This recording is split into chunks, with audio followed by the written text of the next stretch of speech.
Hi everyone.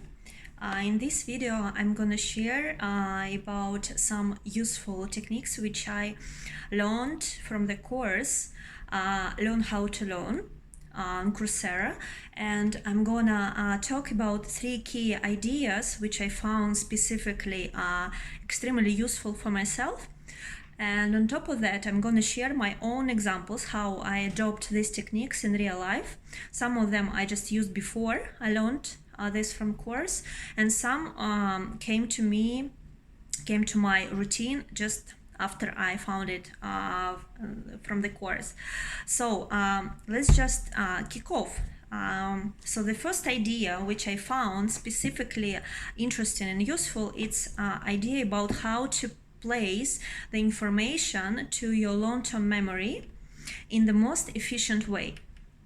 So we found out here that actually rereading technique, reading again and again the same piece of text, it's not actually the efficient way of keeping the information and understanding and memorizing the information. So I found out that the best way to store it and to memorize it, it's actually recalling just after you study or read some piece of text, and you can recall it to yourself, just explain it to yourself, or which I found personally specifically the most efficient way is to explain the concept or idea or some information which you just learned to some of your friends or to one of your family, because what's happening here, at least for myself, when I'm explaining some idea or concept to another person,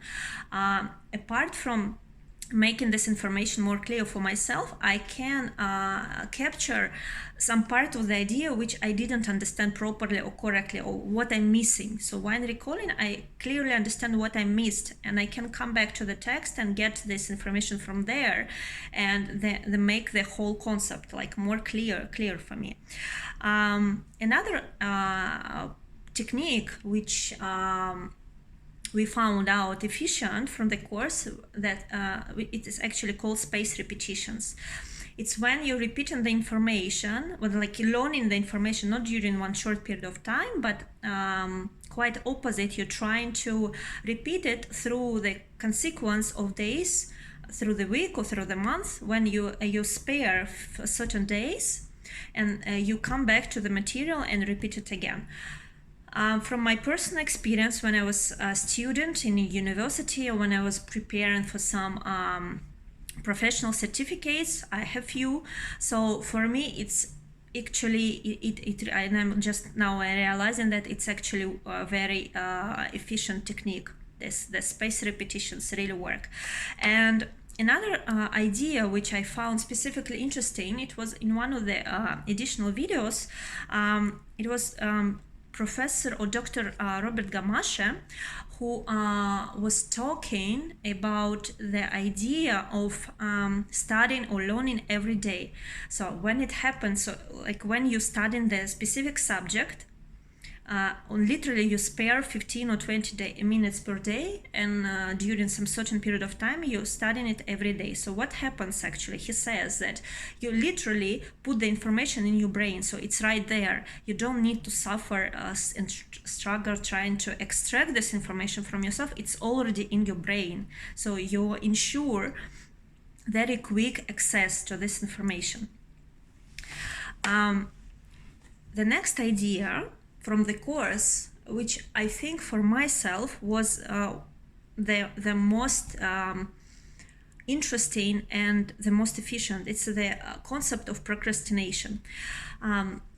Me personally, I was struggling with this my whole life, and from this course I managed to understand why the procrastination actually happens, like kind of scientific base. So here they say that procrastination happens when you're trying to start some assignment or task or read a book, whatever, and your brain associates this task with some unpleasant emotions or even some pain when it's really something complicated, and you can't start. So, and it really it actually happens very often.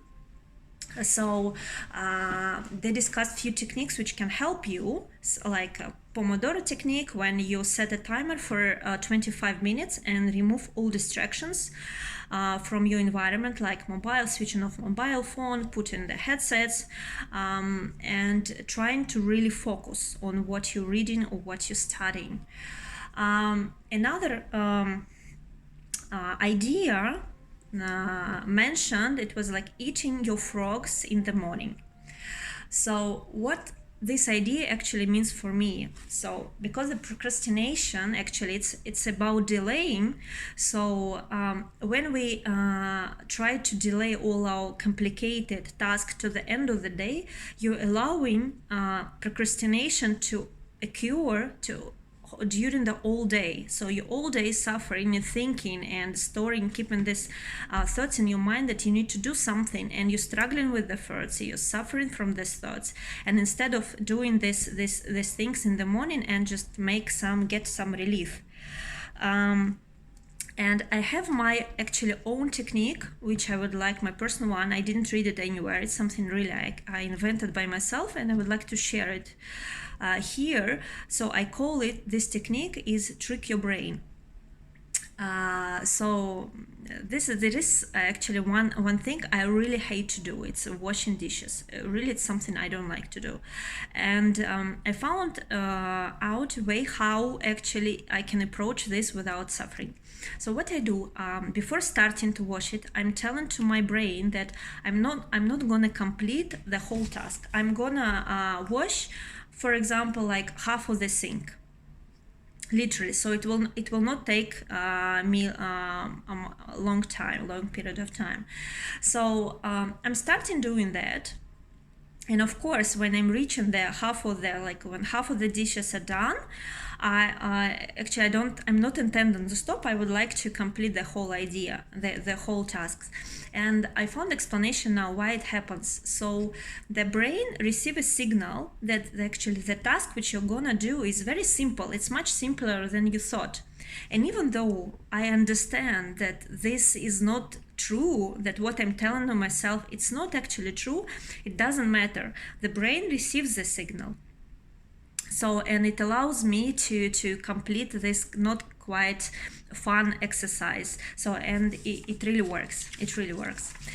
The third idea, which discussed here, which was discussed here, is the making to-do lists and which difference it can bring to your life. I specifically found it's one of the most crucial thing which allows you to accomplish stuff.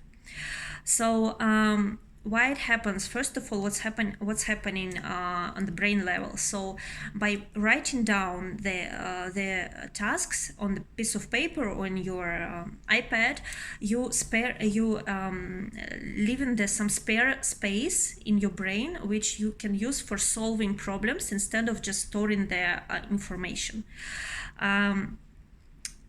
There was an advice to make this to-do list day before, night before, which I also specifically find useful, because next day when you're doing the to-do list just in the middle of the day, you kind of don't build your day efficiently. When you already in the morning have a list to do, your brain works towards making your day in the most efficient way, and this to-do list helps you a lot with it.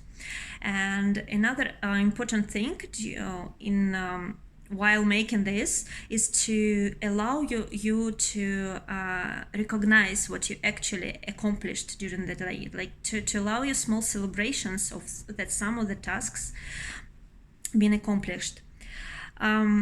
So why specifically me? I found this idea quite important. So when I don't have this to-do list, I'm allowing myself to procrastinate during the day much more compared to when I do have it.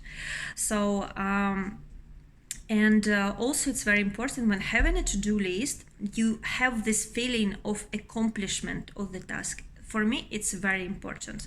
So even if you did something which you planned in before, but not writing it down, you literally don't have this feeling of accomplishment. I think it's important. And I can share you my example, which I'm using for a few months. It's more developed version of to-do list. It's actually my to-do list for the whole month. So I have all my tasks written, and every single day I'm pointing what is done. Why it's helpful and why it works for me, because actually it gives you outlook of the whole month, and most of your things from the to-do list are kind of repetitive. You don't need to repeat it every day, and using that tool you actually can see the progress during the month, and it helps you to build your day, week, month, year in much more efficient way. So that's it for now. Thanks for listening, and I hope this information will be useful.